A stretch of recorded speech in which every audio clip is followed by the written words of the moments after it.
રતનપુર ગામમાં એક ગરીબ પરિવાર ને એક અમીર પરિવાર રહેતા હતા।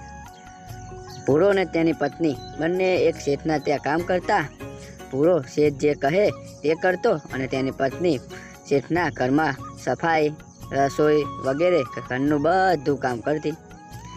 બંને જેમ તેમ કરીને પોતાનું ઘર ચલાવતા અને સુખીથી રહેતા। પરિવાર ગરીબ હતો પણ ખુશ હતો। પૂરો અને તેની પત્ની બંને બાળગોપાલના બહુ મોટા ભક્ત હતા। બાળગોપાલની મૂર્તિ ઘરમાં લાવીને તેની પૂજા કરતા। સામે શેઠ અને શેઠાણી પણ બાળગોપાલના ભક્તો હતા। તેમને પણ સોનાની મૂર્તિ લાવી અને તેની પૂજા કરતા। શેઠ તો સોનાની મૂર્તિ લાવીને ભગવાનની પૂજા કરે છે, આપણે તો માટીની મૂર્તિ લાવવાના પૈસા નહોતા। સાચી વાત તારી, પણ મૂર્તિ સોનાની હોય કે માટીની,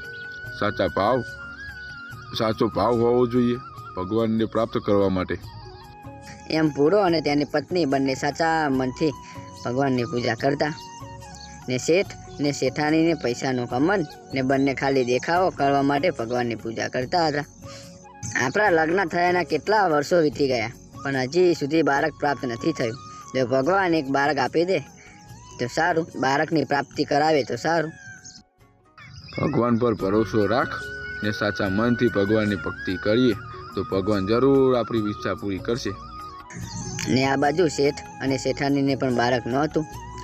બાળકની આશા રાખીને તે પણ ભગવાનની પૂજા કરતા, પણ તેમને પૈસાનો ઘમંડ ખૂબ જ હતો। પછી એક વખત પૂરાની પત્ની કામ કરતી હતી ને કામ કરતાં કરતાં તેને ચક્કર આવે છે, નીચે પડી જાય છે અને બેભાન થઈ જાય છે। એટલામાં કૃષ્ણ ભગવાન આવે છે ને બાળક થાય તેવા આશીર્વાદ આપીને જતા રહે છે। તરત જ પૂરો શેઠના ઘરેથી પોતાના ઘરે આવે છે અને જોવે છે તો તેની પત્ની ભૂઈ પડેલી હોય છે।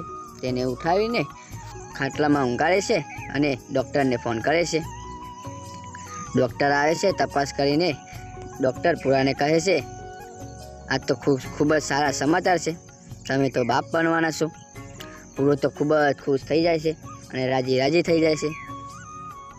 ઘણા દિવસો પછી તેમના ઘરમાં ખુશીઓ આવી હોય છે ને આ બાજુ આ વાત શેઠાણીને ખબર પડે છે ને શેઠાણી શેઠને કહે છે, પૂરાની પત્ની તો ભારે પગે છે, આપણે પણ ભગવાનની પૂજા તો કરીએ છીએ, તો આપણે પણ ભગવાન બાળક આપશે। આપણે પૂજા તો કરીએ છીએ પણ સાચા મનથી નથી કરતા, દેખાવ કરવા માટે કરીએ છીએ। પછી શેઠ અને શેઠાણી બંને સાચા મનથી ભગવાનની પૂજા કરવા માંડે છે। પછી એક દિવસ શેઠ ને શેઠાણી સૂઈ ગયા હોય છે રાત્રે। કૃષ્ણ ભગવાન રાતે આવે છે અને શેઠાણીને પણ બાળક થાય તેવા આશીર્વાદ આપીને જતા રહે છે। બીજા દિવસે શેઠાણીને પણ ચક્કર આવે છે અને તે પણ ભૂઈ પડી જાય છે। શેઠ તેને ઊંઘાડીને ડૉક્ટરને બોલાવે છે।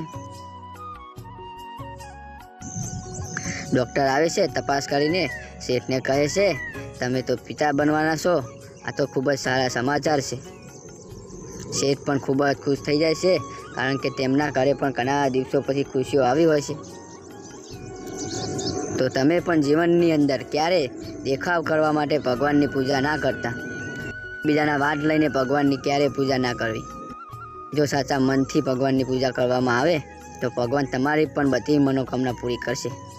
જય દ્વારકાધીશ।